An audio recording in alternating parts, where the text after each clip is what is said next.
A talented scientist creates a living being from human remains. When the creator, horrified by the result, abandons his creation, the monster begins to pursue him.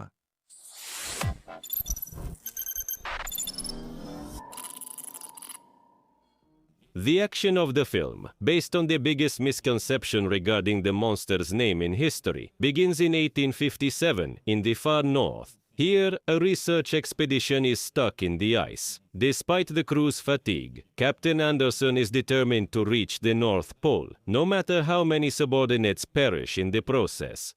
As soon as it got dark, the sailors noticed a campfire nearby. Going out to investigate, they found a dog sled, blood-stained snow, and an injured person. And nearby, the roar of some kind of monster could be heard.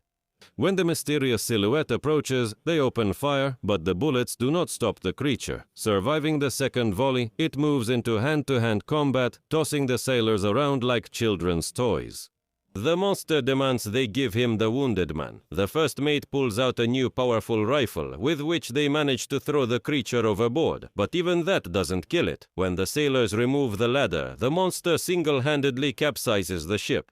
If only this energy could be used for peaceful purposes. Without hesitation, the captain shoots at the ice under the monster's feet. When it cracks, the creature plunges into the cold waters of the Arctic Ocean.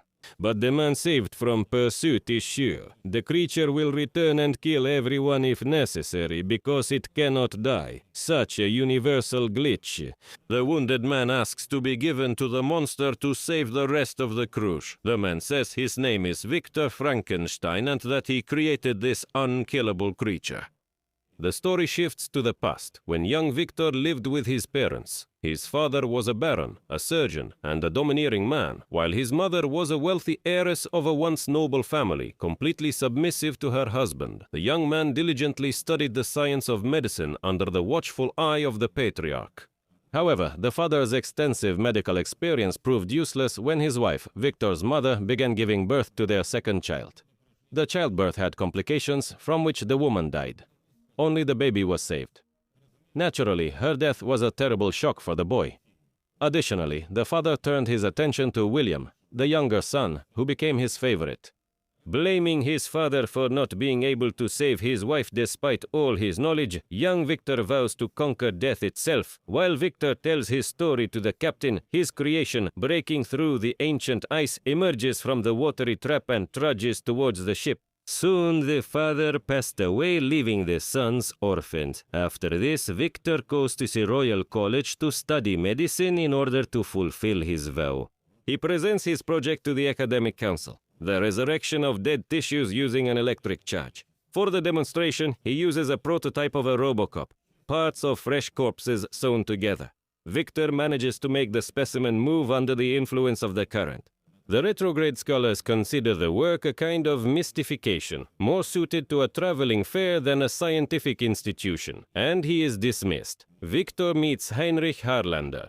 Heinrich's niece Elizabeth is about to marry William, Victor's brother, and the man himself is interested in the medical scientist's work, particularly the trick with reviving the dead.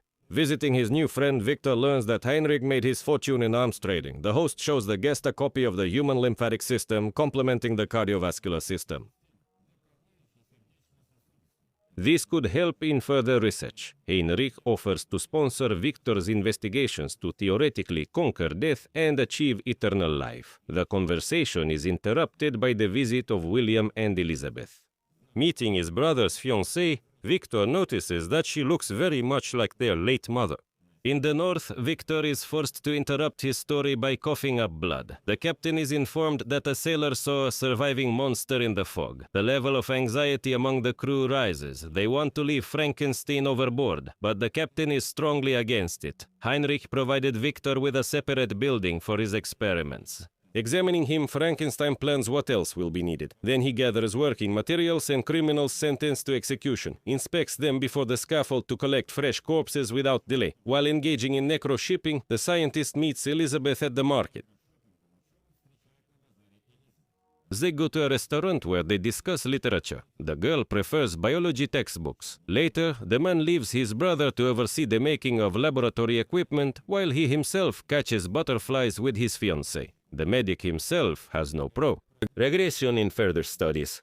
Soon, Heinrich directly hints to Victor that his patience is running out. The result is needed within a week. While the scientist is busy with work, Elizabeth visits him to admire the dissected corpse and declare that nothing can be between them because she is promised to another and will be faithful to him forever. Experiencing the separation in an Archimedean way in the bath, Victor is struck by the idea of mirror symmetry. He rearranges the conducting needles, changing the polarity, and the corpse begins to move. Delighted with his success, the scientist goes with Heinrich to the battlefield to gather a bloody harvest of fresh corpses. Transporting them to the laboratory, Victor starts cutting the bodies into pieces, assembling his own creation from this gruesome Lego set. The work is progressing at a rapid pace, and the unnecessary scraps are thrown directly into the ocean through a special chute in the basement. When everything is ready, Victor connects a galvanic cell to the body stitched from different pieces, but nothing happens. The battery's power is insufficient. When lightning flashes outside the window, the scientist decides to use its discharge to revive the composite corpse. Trying to tell Heinrich about this idea, the doctor learns that his patron is dying of syphilis. He doesn't have long left. Heinrich wants Victor to resurrect him using his knowledge, but he refuses. Clinical trials, unlike clinical idiots, are necessary. Waiting for the storm, Frankenstein climbs to the top of the tower to install a silver lightning rod to harness natural electricity. When he descends to the attic to set up the energy transmitters, Heinrich appears. He tries to persuade Victor to revive him, but Victor is adamant. The sponsor's organs are already affected by the disease. Blackmailing the scientist, Heinrich threatens to break one of the silver tips, but falls into the technical shaft himself and crashes. Despite the damage to the tip, Victor decides to use it. He activates the lightning rod, aiming the transmitter at the patchwork creature prepared for the experiment. The energy of the lightning powers Victor's machines, after which he checks the condition of the deceased. Alas, there is no improvement. Disappointed, the medic goes to sleep. The night was wasted. Only the patron's resources were spent in vain. Upon waking, he sees his creation by the bed, the reanimated corpse. It mimics his every movement, like an unthinking child. Victor has to teach the creature the simplest things. Walking, sitting, speaking. The scientist takes it to the basement, where he chains it up so the experimental specimen doesn't escape. When the creature's hair grows, the doctor has to shave it. During the process, the reanimated corpse grabs the razor, cutting its hand. However, within minutes, the wound healed, demonstrating remarkable regenerative abilities. Victor is annoyed by the fact that the creature says nothing except his name. The scientist's solitude is interrupted by guests, his brother and fiancé searching for their missing uncle. Having lied that Heinrich left, an excited Victor leads his brother to the laboratory. Elizabeth, hearing the creature's voice, goes down to the basement where she finds the chain test subject and establishes contact with it. William tells his brother that the scientific community wants him back, but he is not interested in accolades right now. When Elizabeth, having come upstairs, inquires who is in the basement, the scientist explains that his experiment was successful and personally shows her the creature. However, the question of the resurrected being's intelligence remains open. Will it watch TikToks or does it have intellect? While the men are occupied with important matters, Elizabeth communicates with the specimen, teaching it to say its name. Victor does not like her interest in the creature. Its resurrection has been both a triumph and a disappointment. The scientist is saddened that the resurrected creature does not shine with intelligence, unlike its vitality and physical strength. Disappointed by the conversation with the girl, he goes to the basement where he tries to awaken the creature's mind through beatings, but instead enrages it. Frightened, Victor leaves.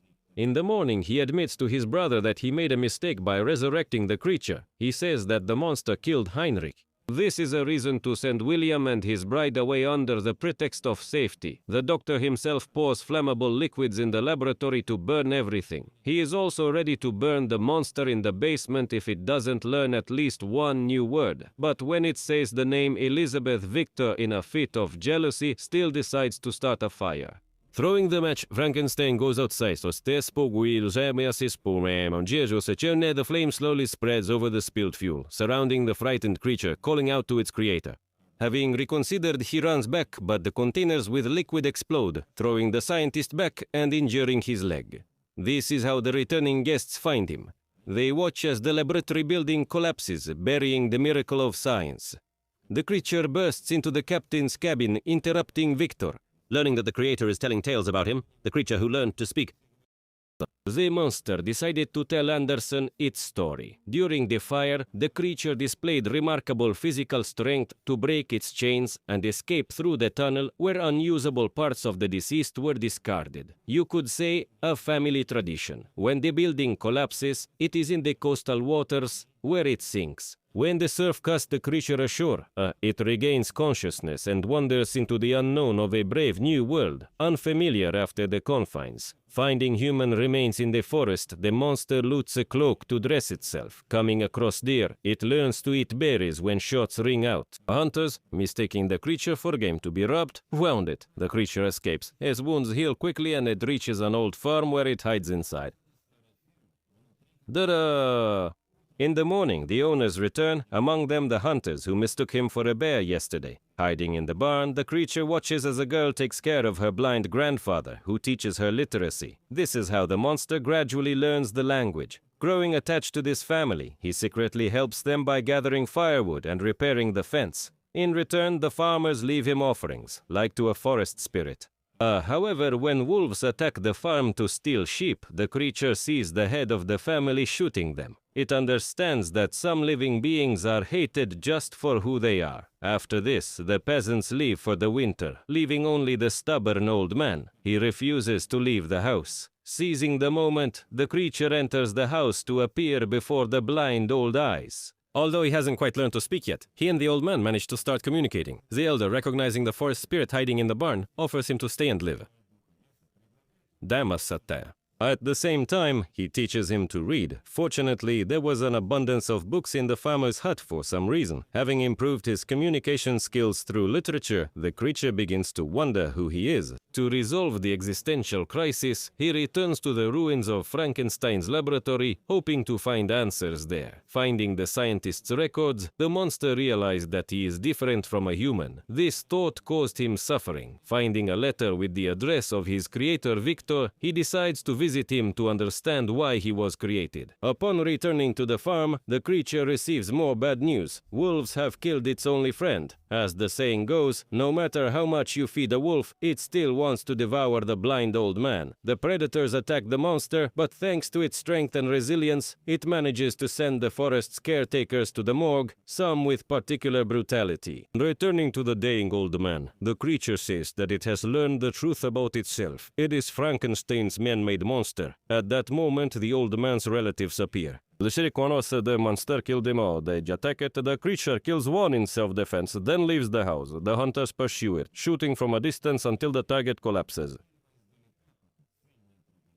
Waking up at night with healed wounds, the creature decides to visit its creator. Victor, having lost a leg in the fire, is preparing for his brother's wedding when he notices his creation in the room. The monster wants the scientist to create a bride for him, so he has someone to spend the immortal eternity with. Victor refuses. This is an idea for a sequel. Not receiving love, the creature gives in to hatred, throwing the creator. Elizabeth comes to the noise and manages to calm the monster who recognizes her. But Victor, firing a pistol, hits her, and when the groom appears with the guests, he accuses the creature of the attack. During the ensuing fight, William hits his head. After scattering the attackers, the monster and the wounded Elizabeth exit through the column of guests, while her groom dies in the arms of his brother, who calls him a monster for everything he has done. The creature carries Elizabeth to a Kivastos where it comforts her as she fades away. Victor follows them with a gun along the bloody trail, but the creature easily disarms him and wounds him to make him bleed out. Promising to turn the creator's life into hell, the creature leaves. The scientist rushes after him with a gun. Thus begins the chase that leads them into the polar ice. At sunset, the monster attacks Victor's camp, burning the tent and cutting the scientist among the eternal snows so that he bleeds. Then he suggests lighting dynamite in the hope that it will kill him, but if not, the creature will return for the creator. Again, aspectisse shows that the explosives disarm. The story returns to the cabin. The dying Victor, having learned the creature's story, asks for forgiveness, and it forgives the creator before he dies. Then the captain leads the monster outside, instructing his men to let it pass. Leaving the ship, the creature with inhuman strength pushes it out of the icy trap into the sea. Deciding they've had enough adventures, the captain orders to set course for home. Dishay.